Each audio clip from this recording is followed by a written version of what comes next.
I didn't do such a good job as a mother. I have 2 kids, adult kids now, but when they were small, even if you're not abusing your children, but just when they're crying and you're not properly attuning to their emotions and to their needs, they don't learn dysregulation. And so they stay dysregulated and then kind of try to find some survival mechanisms to deal with that. That's a problem. And often as adults, what we need to do in order to transform is to notice when there are parts triggered, which are usually connected with unresolved issues, and to learn to self-regulate through co-regulation, to try find support with some other empathic beings. And it's never too late to learn it if we didn't learn it at a young age. Welcome to the Ronen Pessar podcast, where we explore the skills of emotional intelligence that can be used to improve outcomes at work or at home. Well, Malou, I do want to jump right in and say transformation is a powerful word, and I know it's a word that means a lot to you. What is it about transformation that you think is so elusive for people? We all have these visions of who we want to be, and yet we show up differently every day. So, I have these grand visions of being maybe a big CEO of a big company and being an amazing dad, yet in the moment, day in and day out, I don't show up that way. So what is it about transformation that's so hard for people to actually get to the point where they want to be?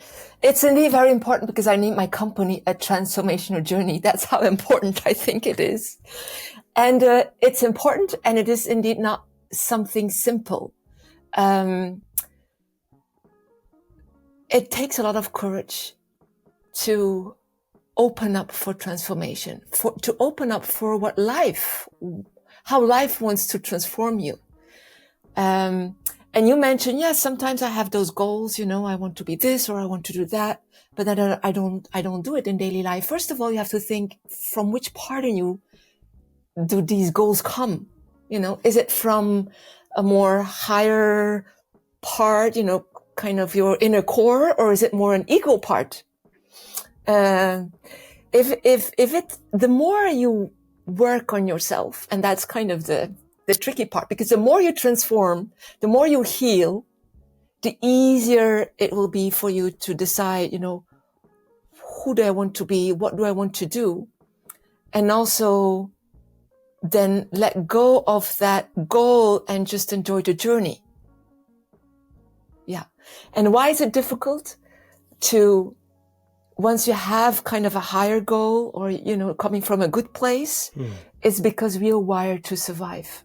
We're wired to thrive. So you will always have that, urge to become the best version of yourself. But according to me, we're also wired to survive. And so we all developed these patterns that are conflicting with your higher goals. And these patterns are unconscious, defensive mechanisms, proactive patterns, reactive patterns. Like in the beginning of the session, I said, well, I let my perfectionist, relax. It's a pattern that I have developed, even though, I desire for more ease and flow in my life. Sometimes that kicks in because at some point in my life, it has been necessary for me to develop it. And so even if you think, sometimes I'm not behaving the way I want to behave, well, a part of you want to behave like that because it's needed for your survival. Where do these parts come from? Why do they exist? And I can tell you, I've done a little bit of work to understand some of these parts, and oh my, am I surprised every time I learn about another one. I'm like, that's what you want. Well, they come already from before we were born, because they come from the moment that our nervous system grows and wires, and that's already in the womb. So we already are influenced by what our mother or the environment of our mother is experiencing.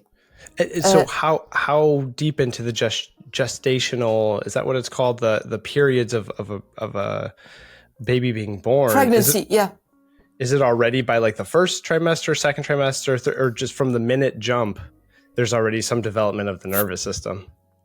Oh, I don't want to go into technical details, but the impact is from the conception on, I think the way you're conceived already has an influence on you as a person. And then the whole, how do you call it? Gestation? The pregnancy, let's take it that. And then especially the first years, because the first years our nervous system is not, when we're born, is not fully developed yet. And that's for a reason. Because it needs to be able to adapt to the environment in which we were born into in order to survive. So in the beginning, and that's also why part of survival is this bonding mechanism with our caretakers, so that we can stay close to them, not get eaten by a tiger, but also learn from them how to react in this environment, how to survive, how to be safe, how to get acceptance and love. And more often than not, I mean, the parents don't necessarily teach us the ideal ways, because they're human too, and they have their past. So in those first years, because your question was, where do they come from, those patterns? Well, in the first years of our life, we learn what we need to do in order to avoid danger, or to get, satisfaction, avoiding danger, or, making sure that our needs are met, our essential needs for safety and love and acceptance, being compatible, being capable, being, nurtured, all these stuff. So, in order to get these needs met, we learn certain rules that we need to adhere to and to behave in certain ways to meet those rules. Like I have learned in my childhood, I need to make sure that I do everything right to avoid criticism in order to be loved. And this is me too. And so I developed this perfectionist part. So we develop plenty of parts in our childhood, both parts that, learn us proactively how to avoid stress, how to meet our needs, and also parts that are more, stress reaction parts, that whenever our goals are not met or life rules are not met, how do we react to that? That's so profound, because what you're saying is that out of survival, which is how we're wired for survival, not for optimal thriving. Out of the need for that survival comes a need for safety. Of course, we have Maslow's hierarchy, which is very famous, talks about the different levels of what we need, and there is no breaking the order. You have to have the first levels before you can want the next levels. But that safety, already from the earliest, most vulnerable points in a human life, when I'm newborn. I have my newborn's now getting a little older, but I just seen this. They're useless. They're completely reliant on their parents. Usually, in our case, mom more than dad, but for their survival, for everything.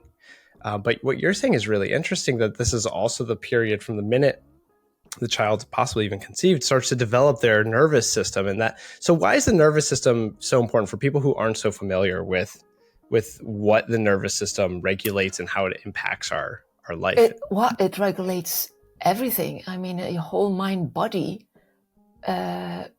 is driven by this nervous system that, in the model that I developed, and I still have to write a book about it, but the ENBA theory, Evolutionary Neurobiological Adaptation theory. Wait, say that again. Evolutionary. Evolutionary Neurobiological Adaptation theory. And I chose that name because it just says that every pattern, every behavior we have, and I even say a lot of, also physical issues that we have are an adaptation, a logical, neurobiological adaptation to any unresolved stressful events. And it's very logical if you look at the evolution. That's why I call it evolutionary. It's very logical if you look at evolution of human beings, how we evolved from that, unicellular specimen to a complex, multicellular human being. And so what was your question again? So talking about the nervous system, and actually this is the nervous, perfect. Yeah. So it's full of control loops, our nervous system. And that is driving our behavior. Like we learn very early, because we are not born with all the perceptions. Like I don't understand what, as a baby, I don't understand what a podcast is. That's a concept that you need to learn. Right. You know, I don't even understand what a bottle of, this is a cup I can drink of. I might just see sensory information. And then in the first years, we learn very quickly all these different kind of perceptions and interpretations, more abstract concepts. And we also learn what perceptions lead to danger, what leads to safety, and what life rules we need to adhere to, and then how to behave in order to meet those goals.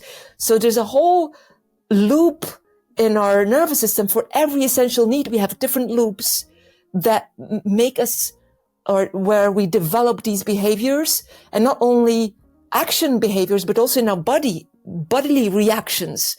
Like, how do we need to react in a stressful situation? And that's our autonomic nervous system that comes in, where, I don't know if you're familiar with the Polyvagal theory, where you have, and ideally as a child, when we are stressed, we reach out for support to our caretakers. Right. We're looking to co-regulate that stress. Yes. We cannot regulate it yet when we are as a child. So we need until our the age caretaker. of like 6 or 7 even? Well, the first couple of years, our caretakers ideally learn us to modulate, to balance those stress reactions, to deal with our emotions.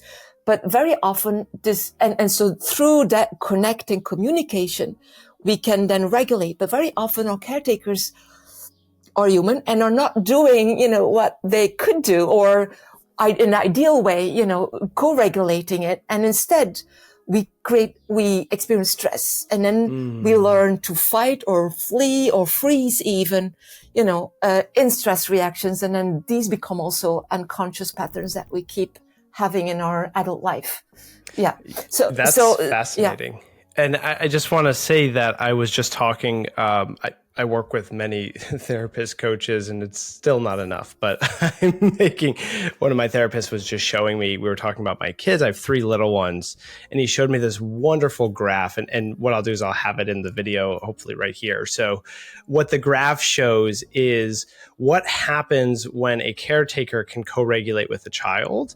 So it shows the child's dysregulation, and then it shows the caretaker's stable regulation. And what happens is that there might be a peak initially of dysregulation, but the child quickly comes to mirror the caretaker's regulation if they're able to really stay calm.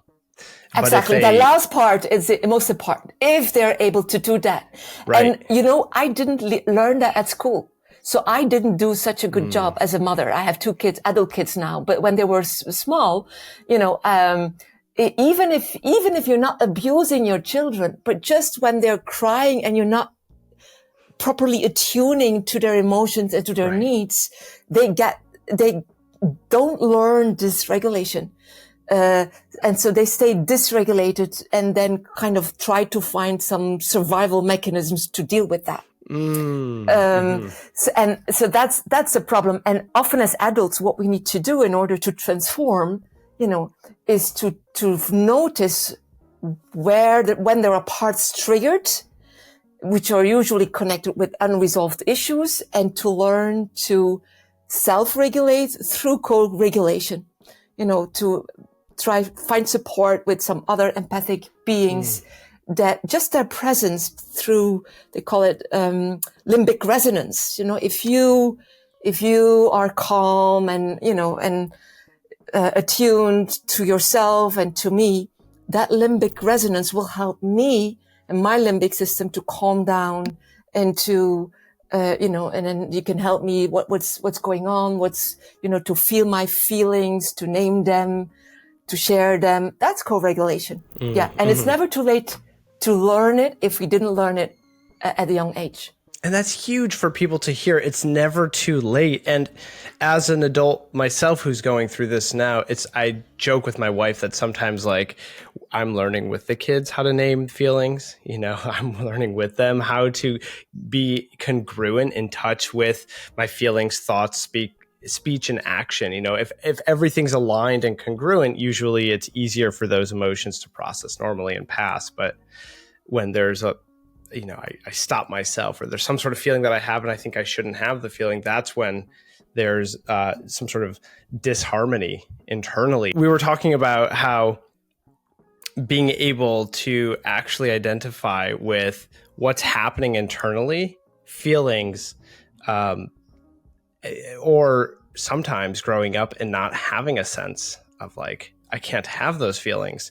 For me, that's where my own disharmony has come from. It's come from this place of when I have a feeling, and subconsciously, I'm not even aware of this, but for the longest time, I was not supposed to have that. Here's a classic example. As soon as I would get angry, I'd want to yell, but forever, my parents would say something like, don't yell, stop screaming.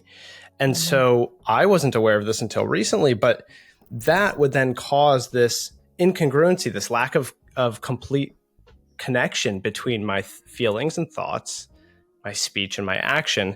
And when there was that lack of connection, it just leads to this horrible feeling inside of the feeling continues to prolong itself. I just heard quoted recently that the average neurological, and hopefully you can correct me here, the average neurological process of a feeling is about 90 seconds. So that the length of time it takes for the average feeling to happen on a neurological level is just a minute and a half. If we are not choosing to hold on to that and choosing to continue to prolong it. If you ride the wave, and fully feel it, and and it also depends what feeling you feel, because in the model that I use, you have like the first kind of reactive emotion that you have when a certain life rule is not met. Like, he should do that and he doesn't do it, so I'm reactive to that. Or I should do that and I have not done it. So then it's a reactive emotion. But underneath, you also have essential emotions, when certain needs are not met. And usually they are more hidden. They are more vulnerable, like feeling lonely, or feeling, fear of being, excluded or not significant. So these are more essential, and very often we don't allow ourselves to go in that depth of feeling. And that's why we get stuck. Because if you go to the deeper feeling and you allow yourself to kind of connect with that vulnerable part in you, and then either self-regulate or ask somebody to co-regulate, then you can ride the wave and go, are not stuck into that situation. Interesting. And I've never heard it explained that way, of like the essential feelings essentially versus the non. I call it reactive, because it's reactive when, your first kind of, I call it survival goal or life rule or is not met. The things that your shoulds, I should do this or the other should do that. And when that's not met, we have a reaction. Actually, for me, an emotion is always linked with a goal that's not met or a need that's not met. It's showing you. So it's good. Emotion is always linked to a goal or a need that's not met. Yeah. Wow. I mean, I feel like this could go so many different directions, but I want to offer something to anyone who's listening, which is like, okay, so not everyone is ready or actively wants transformation in their life. Some people aren't there, right? But for the people who are already aware that something has to change, they want different. Maybe they realize, like myself, I'm not living the way that I've been envisioning for so long. Why? If I keep doing what I've been doing, I'm going to keep getting what I've been getting. Definition of insanity. So what would be, I guess, the best, maybe a simple place for people to start in order to start to create some sort of initial movement for change? Sort of like the law of like motion here for emotions. If we start moving, maybe we can create a snowball. So what would be the first step you would say to people who are looking to create some sort of transformation in their life and change the way that they are versus who they want to be? Yeah, so transformation in their life is very big. So if it's about transformation of a pattern or a defense mechanism, for example, yes. And you say they're not looking for transformation, but just the first steps. Is that what you're asking for? Or no, I would say people who are actually searching Yes. for transformation but don't know where to begin. Okay. So, and you want me to share like the different steps to go through that? Yeah, I suppose just Okay. getting kind of from where I am today to taking a step forward. You know, what could that look like for people who might want to begin the process and continue to take a step deeper towards more, call it, self-awareness and understanding? Yeah. Well, in change, there are two types of change. There's what I call, and that's, these are the words also from Bruce Ecker, counteractive change or competitive change and transformational change. And it's already a big step to go for competitive change where we become aware of our pattern, you know, and then we take the time to, you know, to observe what's going on, all the aspects of our pattern, like, you know, what is triggering it, our interpretations, you know, our thoughts, or, which is not the same as the facts. Usually we have like learned interpretations. You know, how do we behave? How do we feel? Just raising awareness is very important. That's the first step. And with that, it's important that you accept yourself fully, that you don't kind of start your inner critic like, I'm noticing I'm having this pattern again and, you know, trying to push it away, because that's working counterproductive. So self-awareness, self-acceptance is a very first important step in change. And then reflecting, how do I want to behave instead? What do I want to do instead? And what's the little step towards that? But that's what I call competing change or counteractive change, because you don't erase the old network in your brain. You develop a new network for the new behavior, and you train yourself, and you use a little bit of willpower, and, you know, to get there. But the old behavior will always be there, especially when you're stressed and tired. And so the new behavior is kind of competing with the old one. And you're with your newest part of your brain, your prefrontal cortex, you're kind of inhibiting the old behavior that is driven by your limbic system, and you're inhibiting it. And that's why when you're tired or stressed, it's getting more difficult, because then your prefrontal cortex is not working that well. Right. Okay. You're offline, and you're not able to really engage the way that you can if you're rested and well-resourced, or, you know. So, but it's still if people start from scratch, that's already a very important thing to do, to become more self-aware, accept it, you know, and allow yourself to really feel what's going on inside of you. You know, name what you can name, you can tame. So name the feelings, and especially the underlying fear, because every pattern has some underlying fears. The common fears are fear of being insignificant, incompetent, unlikable, being judged, and so on. And kind of relate to that more vulnerable part in you, and then develop, you know, an alternative, more constructive response that competes with the automatic reaction, in order to minimize the damage and to, you know, honor your own values that are important for you. So that's kind of the counteractive change, which is a very important first step. If you want to really transform in a more profound way, you have the transformational change, where you need to make your brain neuroplastic. It's not just developing a new network, it's making the existing network in your brain that is driving your pattern labile and changing it.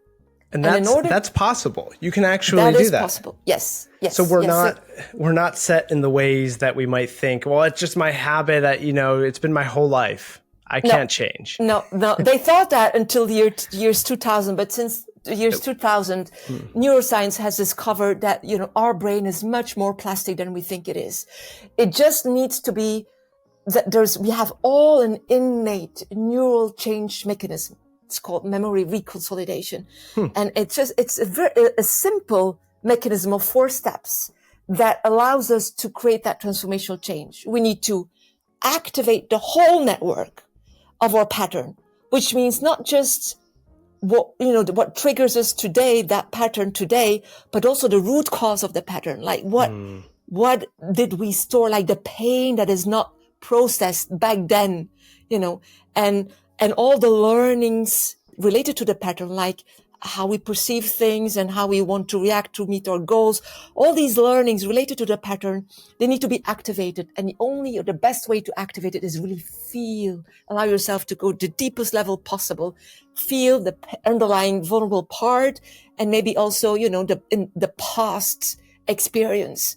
And when you activate that, then you need to also make it labile, your network. You need to... Meaning it has to be ready to change to the new It has to be ready, because the more stressful our experience, the more solid it is in order to survive. So you need to find a way to make your brain again, the neural networks and the connections between the neurons labile. And one way of doing that is by just starting to process your emotions. It's not What do you mean by process? Processing them is feeling them, naming them, and riding the wave that I said, because usually in childhood, our emotions were blocked. We were overwhelmed by our emotions and we just pushed them away. Right. Or we acted them out. So right. now it's important that we kind of we call it in the window of tolerance. We don't act them out. We don't numb them down, but we just feel them, name them, and reflect on what need is not met. And then your adult part in you, or the person you're with, can help you find ways to meet that need. And that's processing your emotion. Because by doing all this, I have to be willing to re-experience what it was initially that caused this loop. Some sort of negative, I'm labeling it as negative because the way it affects me or the outcomes are negative. But at the time, maybe it was survival or came out of a need for survival. So there's this loop that I'm neurologically that's firing, and I have to be able to get it to refire the whole thing. I have to get all those neurons activated, which means I have to go there. I have to experience it. And while it's activated, then I can process it. And after I've processed it, now I can sort of rewire it. Yes, exactly. As you process, how do you process it? Just by feeling it also, but also by feeling what you haven't felt, by saying what you didn't say, by doing what you didn't do. So you have to unblock blocked biological responses that were blocked there because you were in freeze mode, or, you were not able to react properly because of your immaturity as a child, and because you didn't understand, because you were, there was a power dynamic often between you and adults with whom you were experiencing this stress. So you need to kind of transform this dysregulation in kind of self-regulation or co-regulation, and transform the defensive reaction that you learned back then into a pro-social reaction, where you learn to set your boundaries or to name, what is important to you, to connect, to communicate, to engage that social engagement system that, in polyvagal theory, they would say. And but just to start processing your emotions will already unlock your brain. And then the other things that I named, like saying what you couldn't say or doing what you couldn't do, that's already creating a corrective experience that will help you. Once those connections are loose now or labile, they will change according, to that new experience that you have, rather than just, for example, let's give an example, with my father. I was the youngest of 4, and at the table, dinner table, I was not allowed to be angry or to kind of raise my voice. And the only thing I could do was kind of freeze and maybe start to cry, But if that happens today, and I can notice that, and I can realize, oh, this is kind of a stress reaction of a fairly early little Malou in me, because I learned it at a very, that's why it's so primitive. It's just crying because as a baby, that's the only thing you can do. All you can do, or as a toddler. Yeah. So, and but then if you can kind of have your adult self stay with it and maybe help somebody else help you through it, you can really feel this anxiety. And maybe I could start voicing towards my dad, hey, I have the right to speak up, and this is what I want to say to you. Or, so you can mobilize everything that has been stuck. And that's giving yourself a corrective experience. This is powerful. That changes your neural network. This is insanely powerful, because essentially, if what you're saying is 100% true, and I believe it is, what you're suggesting is there is no limitation from our past that should still hold us back if we're willing to change it. I 100% believe that. Yeah. What a profound idea. I mean, I definitely want to go there, which is, what impact would this have if it was taught to every young parent? I know you and I was fortunate enough to meet you at the Radical Collaboration training in May, and it was so wonderful getting to do those nature hikes with you and just hear about your Transformational Keys program. And I want to ask more about it, but before we do, I have to ask this one question, which is, what would happen if a full generation of children and parents grew up with this kind of knowledge, skills, support? What would happen if governments were to invest in this kind of education being part of our regular curriculums, so that we would be able to actually make that transformation happen faster, and people go through their whole lives without ever addressing these things? Well, what would happen, and I don't remember if I told you that or not, but that's actually one of my dreams, that we can reach young people even before they have kids, for them to kind of deal with transform all these patterns so that they have very healthy attachment patterns with their kids. And that children grow up with healthy, responses in stressful situations.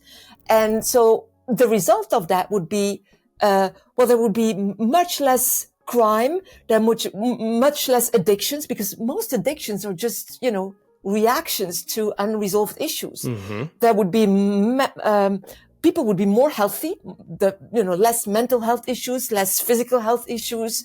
You can create a whole generation of healthy people and stop the vicious circle that is going on, for as long as I know. It honestly, in my mind, would, I mean, this is pretty grandiose, but it would usher in, after one generation of this, a time in our world that we've probably never seen. I would even go as far as to say it would probably create end of things like war and conflict that create horrible amounts of loss of life, loss of other things, if we were all able to have this knowledge the same way we all learn arithmetic. For conflict to stop, everybody needs to look inside and resolve their own issues rather than pointing with the finger to the other. That's the only way I think that can happen. To look, how did I contribute to this? But especially also, what are my unresolved trauma, unresolved stressful experiences that the other person is just kind of, mirroring me, and that you can work towards, that you can heal. And that's, for me, the only way how to really resolve conflict in yourself, and then also, in the world. Yeah. This kind of stuff sounds like it took a long amount of time, knowledge. How long have you been working on Transformational Keys and the core of your work that's gone into everything you've done? Yeah, I've done a strange journey, because I started my career as a civil engineer, and a manager. A little different. A little different, but and so I did that for 10 years, and then I decided to kind of change drastically and delve myself in physical, emotional, mental, spiritual health of human beings. And I studied 30 or more different approaches, therapeutic approaches, coaching approaches. I finally also studied clinical psychology. But to write a model that I just recently did during COVID, I used my engineering brain, in the sense that I found a way to unify all these different approaches into one logical model, a functional model of our nervous system that is very engineering like in the sense that it's all control loop, feedback loops, negative feedback loops. And so if you ask me how long did I work on it? Well, without me knowing, the last now maybe 24 years, I was busy building the model that I only discovered, a few years ago.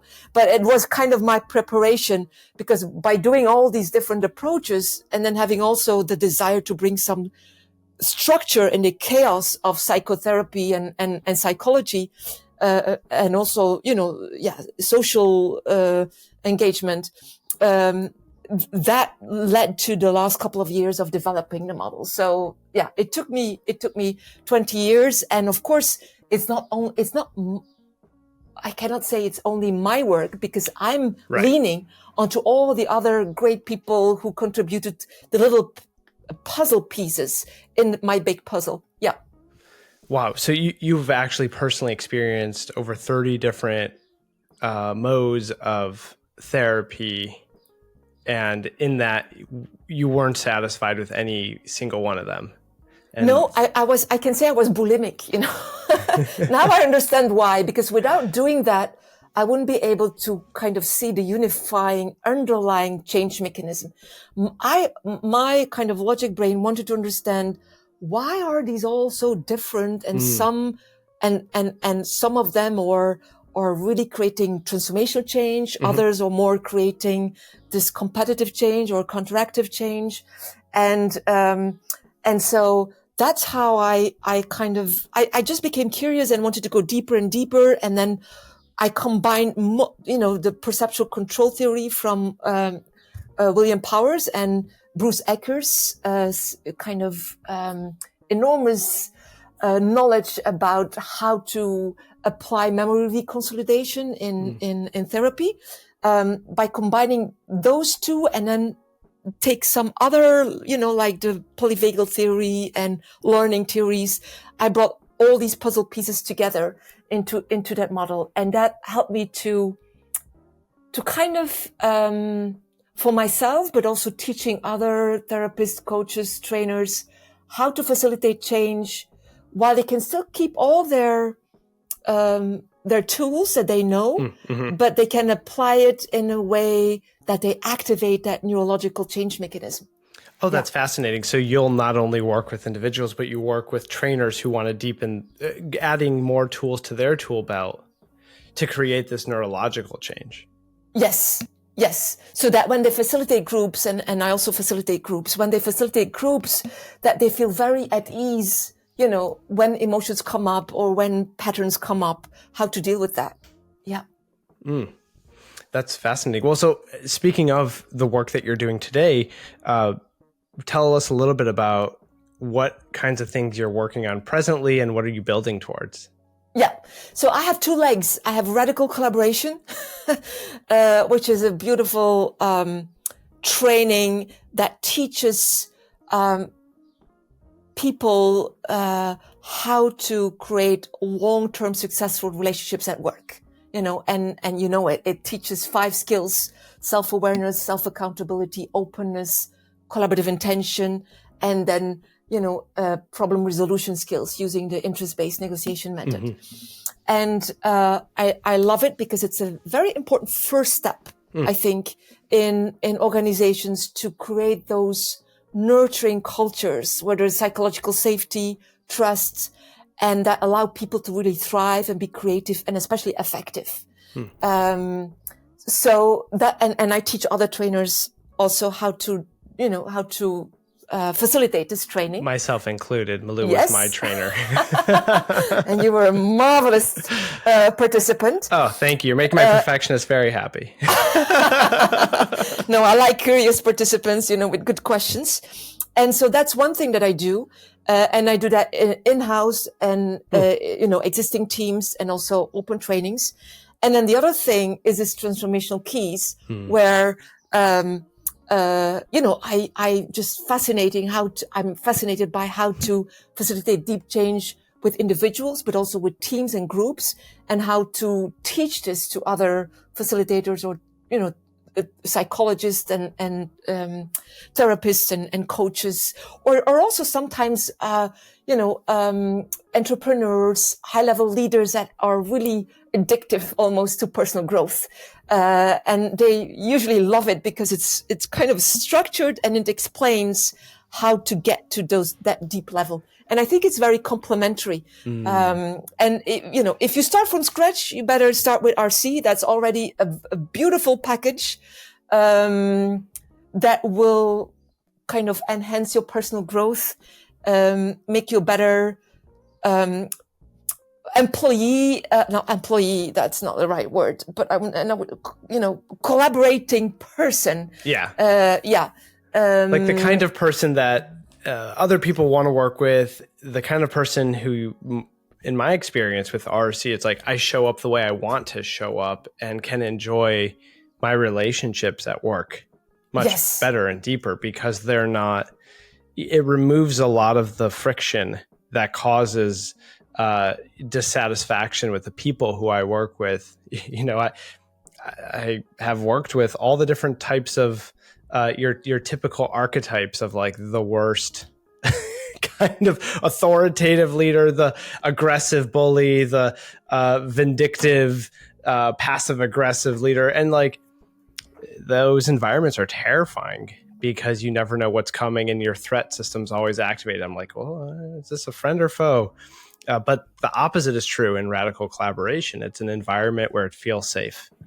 Growth is possible, personal growth, company growth, and actually everyone ends up winning. It's ultimately can lead to a wider win-win scenario. Which is so appropriate. Yeah, and so the skills help you to transform these kind of destructive environments, or it's not always the visible destructive. Sometimes it's just passive aggressive, conflict avoidant environments, more often than not nowadays, by the way. And how to transform that in what we call it in RC in green zone environments, and not wait for the others to do it, but take your accountability ownership. to it. Yes.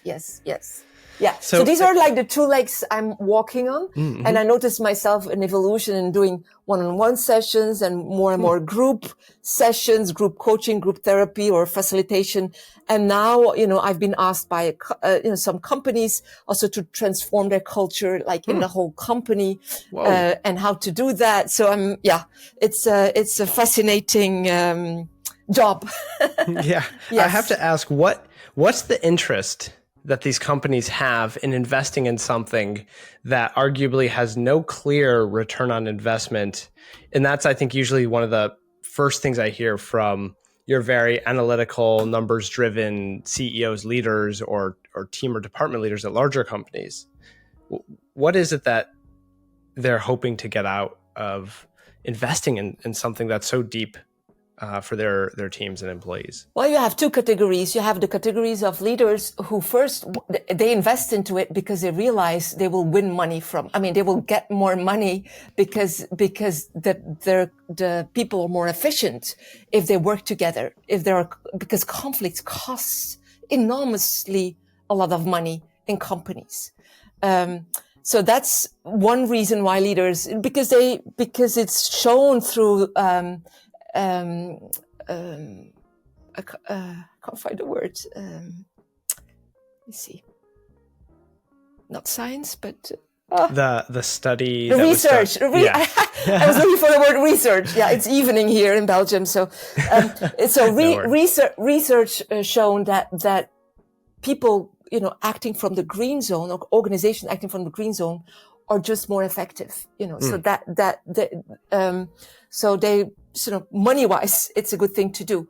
And so for some managers or leaders, that's their drive. But others also realize that organizations should be places where people can grow, and where they can become the best version of themselves. And that automatically will lead to a better company in whatever better means. Also, maybe ecological or on other levels than just money. So they just understand that it's key to invest in the people and to put personal growth as one of their top values in our organizational value list. Incredible. Malou, I'm going to include all the details for people to learn more about what you're working on in the show notes here, including a link to your website. But is there anything else you want to share about what people should know if they were curious about learning more about how to work with you and learn about the kind of work that you've created? Yeah. So, the information will be there, like you say. And I think the most important part that I learned over the years is to just follow your gut, to activate the brain in your gut. You know, there's a lot of nerve cells in your brain, in your gut, and to feel like, okay, do I want to explore more of this? Is this part of my, because there's so many things out there, but is this radical collaboration or transformational keys part of my next step in my journey on becoming a better version of myself? Then they're very welcome, you know, to connect with me. Both radical collaboration and transformational keys, they're very complementary.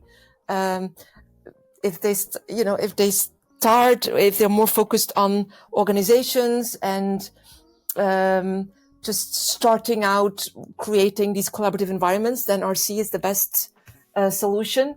If they want to go all the way and go for deep transformation and are not afraid of, deep healing, then transformational keys is the way to go. Awesome. Well, thank you for that. And the last thing I want to leave you with is a question, which is, if there is one work, one book, one thing that has been a big part of your life's transformation, something that was very impactful for you, what work, what book, or thing can you point to that you might recommend for others to check out? Oh, that's difficult because I have many books. So if I just take one, maybe the latest edition from Bruce Ecker, Unlocking the Emotional Brain. Unlocking the Emotional Brain. Yeah, because there it also explains the, memory reconsolidation, and my version of it is a little bit different than Bruce Ecker's of how I interpret it or how I activate it, but it's very, very useful, I think. And it will also show how it unifies, many approaches. And then I also want to have the latest edition of Radical Collaboration. I'm sorry, I need two books to have the balance because it's like TK and RC. Yeah. So the book from Jim Tem, Radical Collaboration, latest edition, it's also a great read. And those two, apply them in your life and you're already, huge steps ahead. Well, Malou, I feel like I could talk to you for hours. You are just such a wealth of knowledge and information, and hopefully we'll be able to chat some more soon. But thank you so much for all the information. And for everyone else, please check out the last episode with Jim Tam as well. If you're curious to learn more about Radical Collaboration, he was the founder. I'll have it linked here. And with that, hope to see everyone back here for the next one. Thank you, Ronan.